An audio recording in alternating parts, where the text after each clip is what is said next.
started getting scared. I was like, I don't know if I can write a second book. What if it was a one-time thing? What if it was a fluke? What if I can't think of anything else?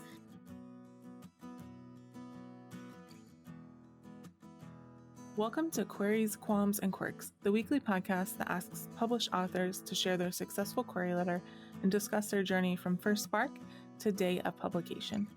I'm your host, author Sarah Nicolas, and literary agent Sarah N. Fisk. Addison Armstrong is a historical fiction author and a third grade teacher. She grew up in South Florida and currently lives in Nashville, Tennessee with her husband. She started writing The Light of Luna Park in 2019 during her junior year of college and had it published with Putnam in 2021. Her next novel, The War Librarian, will come out on August 9th. So please welcome Addison to the show. Hello. Hello, and thank you for having me. I'm so excited to be here. Yeah, thanks so much for coming on. We're going to talk about your journey to publication today, and we're going to start by going all the way back to the beginning. When did you first start getting interested in writing, and then how long did it take from there before you started getting serious about pursuing publication? I have loved writing since I was a kid. Like in pre-K, I was telling people when I grow up, I want to be a teacher and an author. So I've always been interested in writing. So, in that sense, it took me 20 years from when my interest started. Was never really sure, that I could publish a book. My elementary school teachers always said, let me know when you publish one day, like send me a signed copy. So there's always this like vague sense that I could do it, but, never felt that realistic. But I was in college and I was home over the summer and my whole family likes to write. And I think just jokingly, my mom and my sister and I were like, let's all write a novel this summer. And we said, mom's going to write a cozy mystery. I'll write historical fiction and my sister Ryan will write young adult. And, we kind of said it and then forgot about it. But I actually did it. And my first manuscript was actually not what would become The Light of Luna Park. It was a manuscript about the Titanic, but not people on the Titanic, letters on the Titanic. It was a mail ship. So there was a lot of mail loss, that never reached its destination when the ship sunk. So that was the first manuscript. And I was honestly just kind of surprised I even finished it. I'd been writing, like I said, since I was like 4 years old, but I had never actually finished a novel length project before. And so I was kind of shocked, but then I read through it and I thought, this isn't terrible. I might as well try, try to get it published. So I started sending it to agents and, time after time and time again, it was, no response or a no, or, ooh, I'll read the full and then a no. And so I knew that was going to drive me insane. If all I was doing was waiting for that and then just getting disappointed again and again. So I was like, okay, I need to start another project in the meantime. And that's when I started The Light of Luna Park. And then by the time I'd exhausted literally every agent in the universe who took, like historical fiction, Luna Park, the draft was finished. And so it was very easy. Like it really wasn't painless at all to push away that other manuscript and start querying The Light of Luna Park instead. So that's kind of how it happened. I love that. I love that you said you were going to become an author and a teacher when you grow up, and you're now an author and a teacher. The bet with your sister and mother, I love that so much. All right. So once you decided that you wanted to query a book, how did you learn more about the publishing industry, like how it works, how to query, how to go about everything? Definitely just Google. I knew nothing going in. I had no idea that you couldn't submit to publishers themselves, directly. I had no idea how any of it worked. So it was just a lot of, manuscript wish list and agencies' websites and just like longest spreadsheet ever. Yeah. And just lots of cold emails. I mean, I really had no clue. And I think one thing that, I didn't really, I don't want to say I didn't realize because it was probably obvious and I was probably just impatient, but I feel like those first few batches of agents I sent the manuscript out to, like it just wasn't the best it could have been yet. Mm-hmm. And I just was so excited. I was probably in my junior year of college. Maybe I was a sophomore still. I think I was a junior. And I just got so excited that I'd finished something that I was like, okay, time to send it off without really doing anything with it first. Yeah. I really had no sense of how competitive it is, how many queries people are getting, how little they can sometimes read before they make a decision. Mm-hmm. So I didn't necessarily put my best foot forward at first. Yeah. I think a lot of people go through that. Mm-hmm. Once you finished the Luna Park book, what happened? Can you break down from then to your journey to signing your first book contract. Yes. So I actually, conveniently, I was home for the summer because I was in college. I was home in Miami or near Miami, and the Miami Writers Institute was doing like a workshop, I don't know, a whole conference, writing conference. And I was only there for the tail end of it, but I signed up for a not a manuscript consultation, but like a first 10 pages consultation with an agent. So the idea was they would look at your first 10 pages, since that's typically what you're sending to agents, and tell you what to fine tune, what to change, what to keep, so that agents have more interest in those first 10 pages. And so, I was doing it solely to improve my chances at querying other agents. But when I got there, she said, I love this. Like, I want to read the whole thing already. I have no tips for the first 10 pages. Please give me the whole manuscript. That was Melissa Danasco. And that was in May, I think, before my senior year of college. And so I said, okay, I want to edit it some more. I didn't want to make the same mistake again. Like, I want it to be perfect when I send it to you. So give me a few months. And, after I think I sent it again in like October, I sent it out to her and a couple other agents as well. And then she offered representation. And then so did another one who I had just emailed. I had to decide between the two of them, which I hated. I would not have expected that to be such a miserable part of the process because, it was what I wanted. It was, agents, it was offers of representation. But I guess I'd been on the receiving end of the rejections for so long that I hated having to turn around and reject someone else. But I talked to them about the book itself, but also other directions I could go in. Like you said, I'm a teacher. So I thought, if I want to write middle grades one day or want to do something else. And Melissa was very supportive of that and very much like, we'll see where it goes. That's totally fine. Let's be flexible. And so that's kind of what made the decision for me. And so I signed with Melissa in November-ish of my senior year, which was 2019. And then we went through a couple of rounds of edits back and forth. She used to be an editor.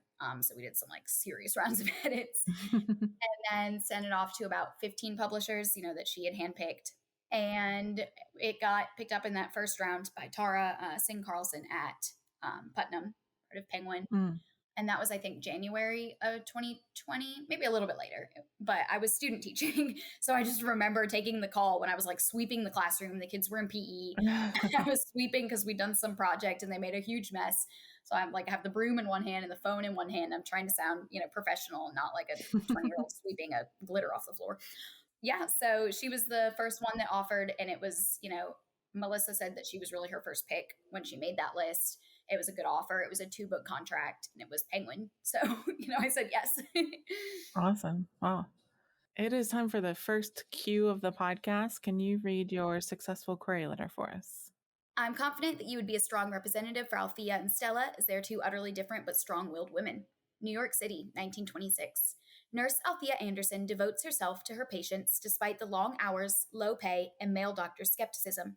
But when she's forced to make a choice between a baby's life and medical convention, she delves into Coney Island's sideshows and plunges her orderly life into chaos. Poughkeepsie, 1951. Stella Wright is tired. She's tired of her job teaching students with special needs, she's tired of fighting with her husband, and she's tired of missing her mom. In an effort to escape her grief and guilt, Stella returns to her childhood home and finds a letter casting her entire identity into question. Who is Stella Wright? What was Stella's mother hiding? And who will Stella become? Traveling from the chaos of Bellevue Hospital to the incongruity of Luna Park's incubator wards, Stella Starr follows two women through events that tested not only their bravery but their values. Decades apart, Althea and Stella will confront questions of dishonesty, disobedience, and disability. Stella Starr will be my debut novel, but I've spent my entire life reading and writing. I'm currently an undergraduate at Vanderbilt University, double majoring in elementary education and language and literacy studies, and minoring in special education. I'm eager to break into the literary world, which has always felt like my second home. The first 3 chapters are below. Awesome. Thank you for sharing. So how has your experience been since signing that contract? Especially let us know if there was anything that surprised you along the way. I didn't expect a 2-book contract. I had no idea that was customary. And from what I hear, it's becoming more and more common. I don't know if that's true, but I was not ready for that. On that first call in the, classroom when I was sweeping, Tara asked me, what other ideas do you have? And I figured she was just trying to make sure that I had something, up my sleeve. So I just listed a whole bunch of things. I mean, probably a dozen ideas that I hadn't really thought about much, wasn't committed to all, but, it crossed my mind. Mm-hmm. Historical events that were interesting, time, places, whatever. And then when I got my contract, it was for The Light of Luna Park, as well as for a second novel about World War I war librarians, which had just been one of the ideas I had tossed out. So I looked at that and I was like, oh my gosh, like, writing Luna Park, I only half thought it would ever even make it into the world. And it was on my own timeline. It was on my own, everything. It was a hobby. Mm-hmm. And, people always ask how I found time to write it when I was in school, but it was just fun. You find time to watch Netflix or to, go out with your friends. And I enjoyed writing. So I found time to write. But once I signed that contract and that second book was, under contract, it was a job. It felt less like a hobby and more like a job. And it was a lot harder to write that second book, which I know a lot of authors say, and, people are always speculating on why. But it was interesting because it was when I was home, it was, COVID hit. And so I went home from school. I was home for several months, and that's when I was writing The War Librarian. And it was still so much harder, despite the fact that I had all the time in the world to write it, as opposed to 5 minutes between classes. I still obviously love to write and I enjoy it, but it did sort of change my outlook in terms of, when the pressure's there, it's not the same as it was before. But it also kept me, I think, from giving up. The Light of Luna Park sort of wrote itself. Like, I knew what the story was going to be. I knew who the characters were. The War Librarian, I really had to work at it. And I think if I hadn't been under contract, I would have given up on it. There were a lot of times I thought, oh, this plot doesn't work. I just need to scrap it. But I couldn't scrap it because I'd signed a contract. And so it was, a good thing also in that it forced me to write something that was really, really rough at first, but, with revision became something that I'm really excited about. Nice. It is time for our quick round. I call it Author DNA. Are you a pantser or a plotter? Definitely pantser. Do you tend to be an overwriter or an underwriter? Underwriter. Do you prefer to write in the morning or at night? Morning. When starting a new project, do you typically start with character or plot or concept or something else first? The history. I start with the research. Do you prefer coffee or tea? Tea. When writing, do you prefer silence or some kind of sound? Music distracts me, but some background noise is good. When it comes to the first draft, are you more of a get it down kind of person or a get it right kind of person? Get it down. What tools or software do you use to draft? Just Word. Do you prefer drafting or revising more? Drafting, but revising has grown on me. Do you write in sequential order or do you hop around? I write in sequential order for each timeline, but I do the timeline separately. Oh. Final quick round question. Are you an extrovert or an introvert? Definitely an introvert. So you read your query, and now we're going to get into the second Q of the podcast. What were some of the qualms or worries that you had on your journey, and were they realized, or did you overcome them, or how did they shake out? That initial journey was not so difficult. Well, it was difficult. Obviously, I got a lot of rejections, but emotionally it was fine. Like, I wasn't too stressed out about it. It kind of still felt like a shot in the dark. So it was like exciting if I, did get good news, and sort of expected if I didn't. It was, like I said, once I signed that contract for that second book, that I started getting scared. I was like, I don't know if I can write a second book. What if it was a one-time thing? What if it was a fluke? What if I can't think of anything else? And, I still sort of have that fear, right? Like, I don't have a contract for book 3 and I'm working on it, but I'm, as I'm typing, I'm like, but what if it's not as good? What if people don't like it? And I think, most of those qualms have come definitely post contract, but also kind of post publication as opposed to beforehand. Yeah, it's scary. I mean, it's what people have said, before. It's nothing new, but once that first book's out there, you feel like there's pressure to live up to it and surpass it. And that's scary. Yeah. Do you have any writing quirks? Is there anything about your writing process that you think is kind of different or interesting or unique? Nothing too special. I mean, I mentioned that I write the 2 timelines because I write both of my books are dual timeline, that I write them separately.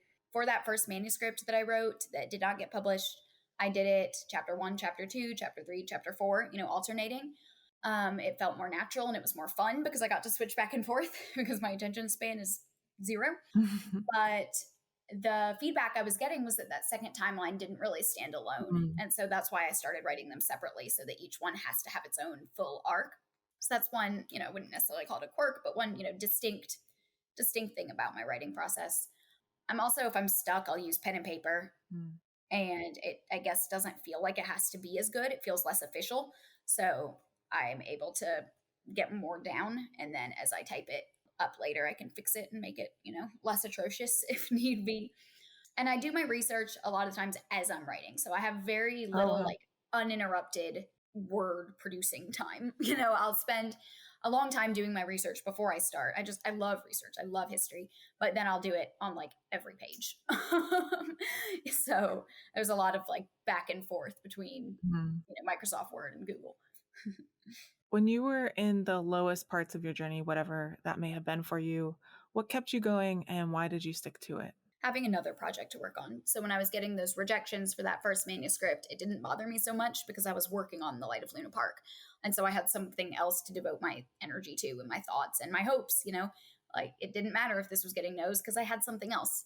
And I think that's sort of continued to be my strategy. I mean, even when I was writing the second book, I had like a middle grades project that, no one has really read.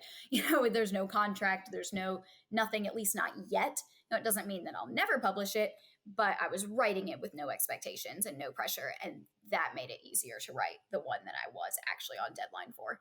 So I think always having a project that you're working on just for fun keeps you sane when the projects that you're working on for work might be causing some stress. Yeah. What do you feel like are some of the mistakes that you made along the way that you might want to warn listeners about so maybe they don't make the same ones? I mean, like I mentioned earlier, I definitely rushed into those first queries because I was just so excited. And like being excited is great, but you also have to, take a step back. I think that's the biggest one that comes to mind. I feel like so many of the other things, at least the writing specific things, are so dependent on the person. I've heard so many people say that they have to do the timelines, they have to write them alternating, or they don't fit together. I have to do them separate, or they don't stand alone. Mm. So I've definitely learned throughout the process mistakes that I've made, but things that might not be mistakes for other people.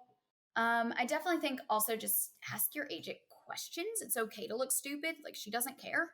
Yeah. Because I was clueless. I had no idea what there were, what things meant in my contract. I had no idea what to expect for, in regard to several things. I had no idea that there would be a second book. I had no idea how to go about writing a second book because, I need to submit an outline, and previous one I'd just gone by the seat of my pants, and I was sometimes hesitant or shy to ask Melissa about those things, but she was always there, always had an answer, never judged me for it. So I think it's scary sometimes because it's sort of a bizarre professional relationship. You don't know who's really the boss and who's the client. It's kind of both ways.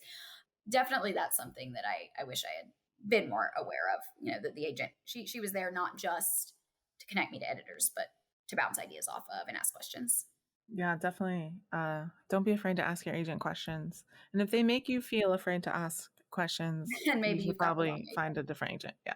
Yes. Yeah. Melissa's the sweetest. So Can you share with listeners one of the most important lessons that you learned on your journey to publication? I think, I mean, I'm going to sound like a broken record, but really to me, the biggest thing is just having a project just for fun because I've known people who majored in music in college and then decided they hated it, something they loved their whole lives because suddenly it had become work. And I feel like it can become the same with writing. You love it, it's just a hobby, it's your passion, and then suddenly it's work and you're thinking about deadlines and you're thinking about money and you're thinking about what people will see when they read it. And so having something on that, back burner that's not for the public eye, at least not yet, has not only kept me sane, but also just kept the fun. Like it's fun to write something when you're not doing it as work. Mm-hmm. So I think that's the biggest thing that I've learned. Like, you don't, there also doesn't have to be a purpose for everything. I feel like sometimes now I'll sit down to research something I think is interesting. And then I'm like, I can't write a book about this though. So I shouldn't bother with the research. Like, but there doesn't have to be an end product. I can just learn about something because I want to learn about it because it's interesting history, even if I can't write a book about it for whatever reason. So I think reminding myself to still find the joy and, passion that I have for history and for writing, and not seeing it just as work is probably the biggest thing. I call this the acknowledgements section of the podcast. This is not a business that most of us succeed in completely on our own. Mm-hmm. So who are some of the people or organizations who helped you along the way and how? And definitely my family, my parents and my sister have always been so supportive. And, the bet with Mom and Ryan definitely helped. My teachers too, growing up, like I mentioned, we did a lot of writing at my elementary school, like a lot. And so I always loved it. I always felt well equipped to do it. And they always told me I was good at it, which is important to grow up thinking that you're good at something. Obviously, it makes a big difference. And then I also, here in Nashville, I went to a workshop at the Porch, which was really fun. A bunch of people just got to bring their manuscripts, and each person would get a week to be critiqued, and we would do, a different like element of craft every week too. And so that was really, really neat. And then of course the Miami Writers Institute, where I met Melissa, was great. But I think the biggest credit to my parents and my teachers. Awesome. All right, Addison, before you go, can you tell us about the War Librarian, which comes out in August? I would love to. So the War Librarian is another dual timeline. So the first one is 1918, and Emmeline Balakin is a worker at the Dead Letter Office. She, sits at a desk all day intercepting letters that have been returned or have not been able to get to their destination and deciphering where they're supposed to go. And eventually a letter lands on her desk that's from someone who she knows or used to know. And she's not supposed to open it. She's not supposed to read it, but she does. And she's not a rule breaker. This is, very bizarre for her. And it sends her on this journey to France, where she ends up as a hospital librarian for American soldiers who've been wounded in World War I. And she's there dealing with, the secret identity, that she opened this letter, dealing with censorship. The War Department was censoring the books they were allowed to give to the soldiers, and all sorts of things there. And then in 1976, Kathleen is a woman who is entering the first co-ed class at the Naval Academy. And she ends up, her grandmother passes away, and she is dealing with that grief. She's dealing with a lot of harassment from the men, and then a letter from decades before that threatens to get her expelled from the academy. So she has to sort of solve the mystery and defend her spot there against everyone who doesn't want her to have it. All right. Sounds fascinating. Addison, thank you so much for coming on the show and sharing your story. No, thank you. Thank you so much for listening to this episode of Queries, Qualms, and Quirks. You can find the text of Addison's query in the show notes, along with links to find out more about her and her books. If you enjoyed the show, I'd appreciate if you'd help me find new listeners by leaving a review on Apple Podcasts or Podchaser, telling your friends, or sharing this episode on social media. If you're interested in supporting the show, go to patreon.com/pubtalklive. And if you're a published author interested in being a guest on the show, please click on the home base link in the description, or go to sarahnicolas.com and click on the podcast logo in the sidebar. That's Sarah with an H and Nicolas with no H. Thank you so much for listening, and we'll see you next time.